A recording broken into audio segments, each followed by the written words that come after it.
I call on Neil Gray to wind up to 9 minutes, Minister. Thank you, Presiding Officer. Part of the motion we are debating today invites us to reflect on the recent judgment of the UK Supreme Court, a judgment that noted that votes cast in an independence referendum would possess the authority and a constitution and political culture founded upon democracy of a democratic expression of the view of the Scottish electorate. Unfortunately, the Supreme Court ruled that under our devolution settlement, a referendum to allow such a democratic expression of people in Scotland's views would be in itself incompatible with Westminster sovereignty, and so out with the powers of this Parliament. Without a change to this Parliament's powers, we cannot ourselves legislate for an independence referendum. But that does not mean that a mandate to give people in Scotland a choice about their future cannot be delivered in a Scottish Parliament election. The precedent of the 2011 election is clear.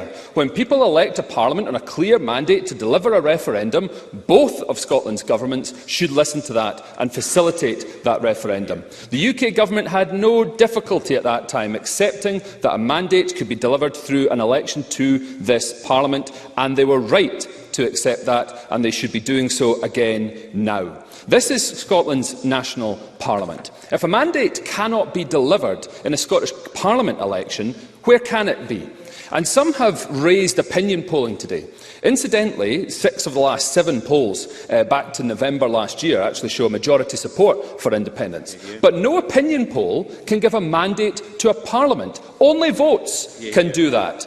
And I would invite those who would quibble with that or try to speculate about what people in Scotland really want when they elect a Parliament to reflect on the consequences of their position for democracy. After all, polls showed no overwhelming support for independence in 2011 when the UK Government accepted this Parliament's mandate to deliver a referendum. No, when it comes to exercising the constitutional right to choose their future, people in Scotland do it in the ballot box, in elections. And, Presiding Officer, I'm surprised that there is any doubt in this chamber that people in Scotland alone have the right to choose their constitutional future. It used to be accepted across the political spectrum. It was Margaret Thatcher who said, as a nation, the Scots have an undoubted right to national self-determination. Should they determine on independence, no English party or politician would stand in their way. It was John Major who said of Scotland, no nation could be held irrevocably in a union against its will. And the report of the cross-party Smith Commission said, after the 2014 referendum, that nothing in this report prevents Scotland becoming an independent country in the future should the people of Scotland so choose. It was the 1989 Claim of Right, again endorsed in votes of both Westminster and Scottish Parliaments on a cross-party basis, which affirmed the sovereign right of the Scottish people to determine the form of government best suited to their needs. None of these quotes, not even from those Conservative and Unionist Prime Ministers, describes a right to choose as long as Westminster agrees. And that is what disappoints me most today about Labour's amendment, because Labour sought to remove and delete the section in the Government's motion today that the UK should be a voluntary association of nations, and that it should be open to at any point to choose by democratic means to withdraw, something that was lifted almost entirely from a report from the Labour Welsh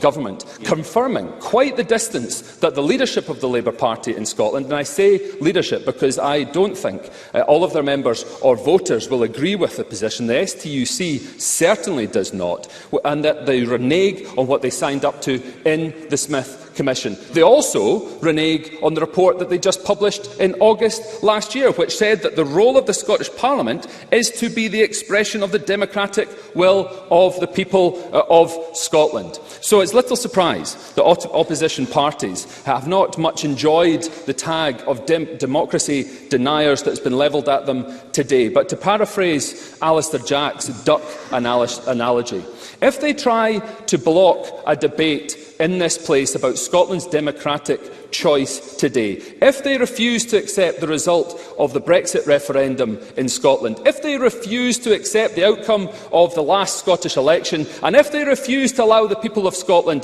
to have their say over their future that they have voted for, then they are democracy deniers, Presiding Officer. And it is not simply enough to say warm words about the rights to choose. Actions are needed. It has to be made real. There is no meaningful right to choose if the people of Scotland can simply, perfunctorily be told by the UK Prime Minister no. Respecting the right to choose, putting the words I've quoted into practice means coming to the table, entering discussions, accepting, as we accept, that while we may never agree about the ultimate destination of Scotland's constitutional journey, we agree that it is one for the people of Scotland who live and work here. Now, the First Minister has made clear that this government is ready to have those discussions. It is up now to the UK government to come forward and respect the outcome of elections in this country. And so, in conclusion, Presiding Officer, Derek Bateman was a great journalist, a committed supporter of independence and a thoughtful commentator. In one article, he argued that independence can't be portrayed as a knee-jerk response to a limited freedoms and imposed restrictions. The point about independence, he said, is that it is the creation of the people, not the lawyers. The people decide, the lawyers draft, and the politicians legislate. It is a national cri de coeur, and he was absolutely right. The merits of independence are not for today. Independence gives us the chance to plot a different path that rejects austerity, utilises our undeniable natural resources, the talents of our people, and make our economy work for our people by tackling poverty. The merits of independence are not for today, because today, I'm concluding, because today is not for us to decide. Today is about allowing the people of Scotland to take their democratic right to choose their own future. That used to be something that united us all, but is for the people to decide their own future.